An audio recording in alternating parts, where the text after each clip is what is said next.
we want to continue our journey into the eyelids, this time with a different problem, preseptal and orbital cellulitis. And this is a problem that is important to discern because it determines the management. Preseptal, less concerning. As you can tell, orbital, gets a little bit dicey and a little bit more hot. That's the one that becomes an emergency, and we see both of these. Much more common is preseptal cellulitis, less common, thank goodness, orbital cellulitis. Those are the ones going to the emergency room, and you may be referring those patients out for emergency care with orbital cellulitis. Now, a brief overview of anatomy. One, the orbital septum, a thin membranous sheet that passes in front of the orbit that separates the preseptal from the orbit itself. So that now you can also see why orbital is an emergency, because if you have just a skin infection, preseptal, you have less concern than if it's going now tracking back around the eyeball, can cause, and we'll get over this, but limitations of movement. There is a limited compartment, so you can have a compartment syndrome with an increase in pressure as well that can affect the eye. In our previous video, we talked about hordeolum and chalazion. Something like a hordeolum could lead to a preseptal cellulitis, and so we can see a bump on the eyelid that then spreads to becoming more of a diffuse redness that's very painful for patients. These, if it's preseptal, we normally tackle it with something like an oral antibiotic.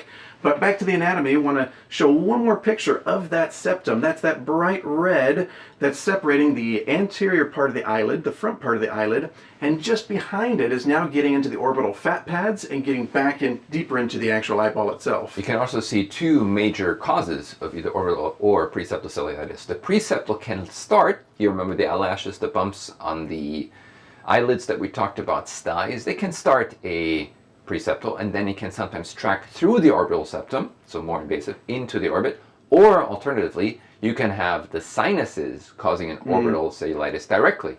If this looks very thick, as you know, some of those separations between the sinuses are paper thin. Oh, incredibly thin. And we're talking about usually those air pocket-filled sinuses around the eye. That's like the ethmoid sinus, the frontal sinus. That would be more in the forehead. Also, just any other air pocket sinuses around the eye. So looking at preseptal cellulitis, just to repeat again about how it's an infection anterior, meaning in front of the orbital septum. We see this in children. They usually present with just one eye, significant pain. Erythema is redness, a warmth to the touch, and also swelling, and they may or may not have a fever in preseptal cellulitis.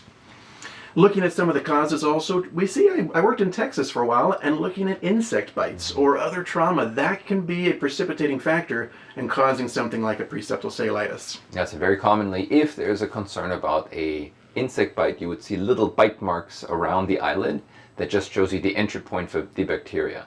And here's the common thing that you'll hear us talk over and over. We already said it probably 5 times. Do not confuse preseptal with orbital cellulitis. And the biggest differentiating factor is that the eye itself is not affected. So preseptal, eyelids, they're swelling, you can hardly open the eye because of swelling. That is very different from the eye being proptotic, from there being swelling around the eye itself, or, which I think we'll read at some other point, the relative afferent pupillary defect. That means that the optic nerve is affected by the pressure around the eye. I think that's a really important point, especially use the word proptosis or proptotic. That's the eye protruding forward. That's signifying to us that there's something, a mass or a swelling behind the eye actually pushing forward. It's that same swelling that you just discussed that also then compresses around the optic nerve and patients lose vision. So we look at in a preseptal, patients normally have normal vision. Pupils are not affected. They have normal motility of their eye movement and no proptosis. But we get more concerned if vision starts to decrease. They have ophthalmoplegia, which is a restriction in eye movements, a protruded forward eye, swelling, chemosis around the eye, and an APD, which is an afferent pupillary defect. And so when people say, oh, I don't know if the eye was affected because I couldn't open the eye, yes, it's painful, yes, it's uncomfortable, yes, it's difficult, but you have to look at the eye. And oftentimes there's tools you might have to use. You might have to use a retractor to open the eyelids because they're so swollen. It will not be comfortable, but you have to look at the eye because, again, it determines treatment. And it's a triaging question. You have to be able to look at the eye.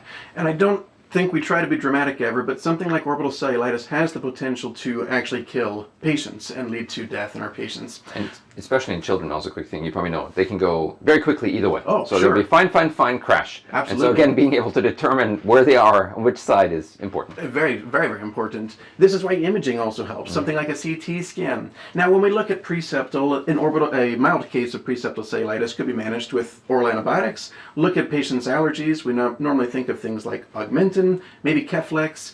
Doxycycline, we talked about it with styes. I don't think so much with preseptal cellulitis, so I'm thinking more Augmentin and Keflex. So it depends on how concerned you are and which bacteria you're trying to cover. So skin bacteria, just look at your resistance pattern and your usual spread that you have, and then choose the antibiotic accordingly. So again, important that you're trying to cover whatever organism you're suspicious about. Let's put it that way. So if you are trying to get a specific organism, make sure that that is part of the covered spectrum of your antibiotic. And that would be coming from something like a culture, for example. Is that what you're suggesting with that? Correct. Like, yes, either culture or, again, if you look at usually when you look at, in the hospital, let's say, your infectious disease, I know we mentioned them in the past, might be able to help you. It's like, hey, I have the suspicion, what should I choose in my antibiotics? Makes sense, yeah. This word amblyopia also, that's a more refined word for what we normally call just lazy eye, but anytime a patient's eyelids are so swollen they cannot see through that eyelid, a child's at risk of amblyopia. They have deprivational amblyopia. They do not develop normal vision as a result of that swelling that's just blocking their vision in the most formative years and time when they're trying to develop that vision. Deprivation just again means subtraction or just blocking. So the reason the brain doesn't learn to use that eye because it just never got information from that eye, so it just, quote, writes it off. So I look at the example on the left, preseptal cellulitis. Looks painful, it's very painful for patients, but at least we feel a little more secure knowing it is in front of the actual orbital septum. Now on the right, much more concerning, you see that chemosis and swelling. The eye is very swollen, cannot open. That now I'm worried about orbital cellulitis. But again, back to the point, it's like you can't really tell unless you're able to open the eye. Yeah, that's very true. And here, one example that we had out of clinic, 67-year-old male, 4 days ago, noticed a small red spot, and this is again how they start, on the upper eyelid. Now it's a little tender and red all over the upper eyelid. And you can again see that there is a extension of the redness throughout the whole lid. It's swollen. You have even some tracking of the redness beyond the eyelid. So this is not just a stye anymore, which is how it might have started, but a true cellulitis, meaning it has spread into the superficial tissues.